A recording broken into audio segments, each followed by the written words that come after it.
Vous croyez connaître l'histoire de Blanche-Neige? Ce conte que l'on raconte aux enfants depuis des générations, avec ses images de douceur et de magie.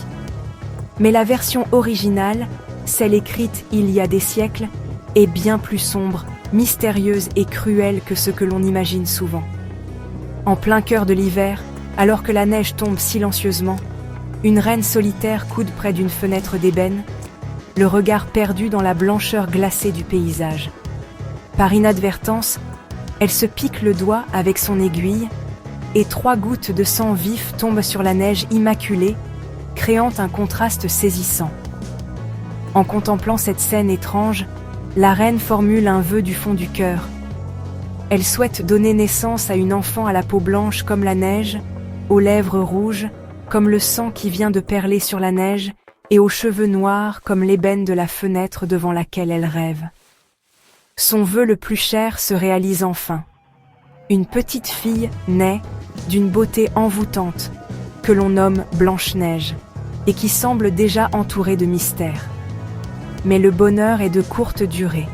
La reine, affaiblie, meurt peu après la naissance, laissant la princesse orpheline et seule dans le vaste palais silencieux.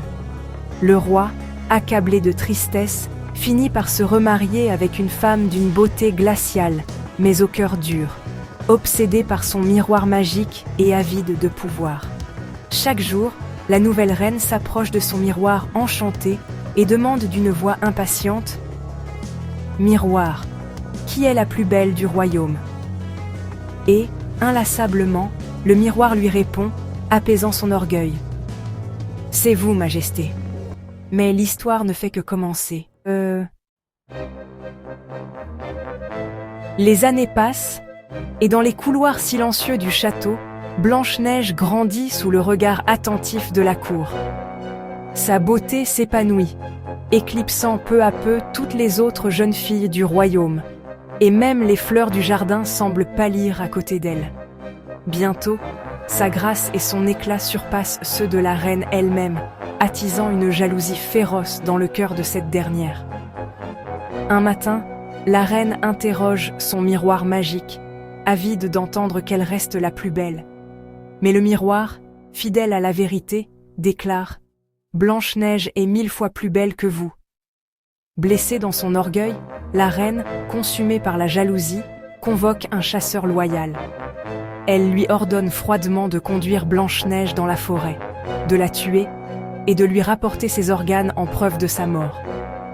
Mais, face à l'innocence et à la pureté de la jeune princesse, le chasseur hésite.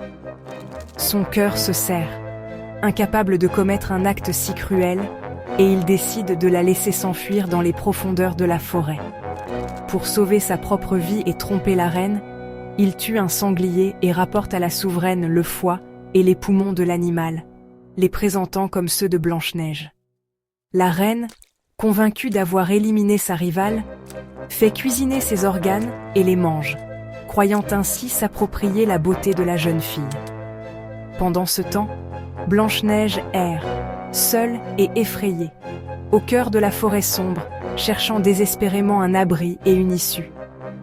Sa survie ne tient qu'à un fil, alors que la nuit tombe et que les ombres s'étendent autour d'elle, menaçantes et mystérieuses. Blanche-Neige fuit à travers la forêt sombre, terrifiée. À l'aube, elle découvre une petite maison étrange. À l'intérieur, tout est minuscule. 7 assiettes, 7 lits. Affamée, elle goûte un peu à chaque plat, puis s'endort dans le plus petit lit. Les 7 nains, mineurs, la trouvent endormie. Émus par son histoire, ils lui offrent refuge en échange de l'aide à la maison. Ils la préviennent. « Méfie-toi de ta belle-mère ». Blanche-Neige accepte, croyant avoir trouvé la paix. La reine découvre que Blanche-Neige est vivante, grâce à son miroir. Furieuse, elle tente de la tuer 3 fois.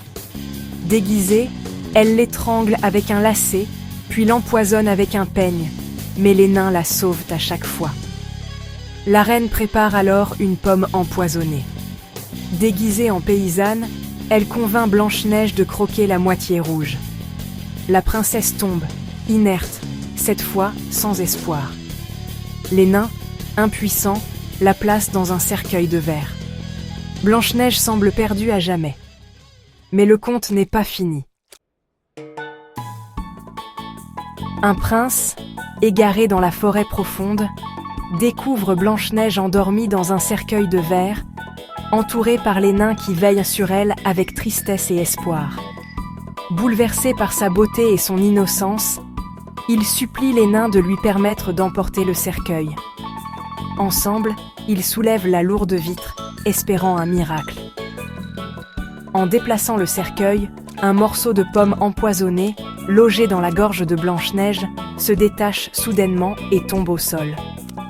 À cet instant, Blanche-Neige reprend vie, ouvrant lentement les yeux sous le regard émerveillé du prince et des nains. Le prince, ému et reconnaissant, lui demande sa main en mariage, promettant de la protéger et de l'aimer pour toujours. Blanche-Neige accepte avec joie, et tous célèbrent leur bonheur retrouvé dans la lumière d'un nouveau départ. Lors du mariage fastueux, la méchante reine, démasquée, est condamnée à danser dans des souliers de fer brûlants jusqu'à la mort. Sa jalousie et sa cruauté sont enfin punies, tandis que l'innocence triomphe.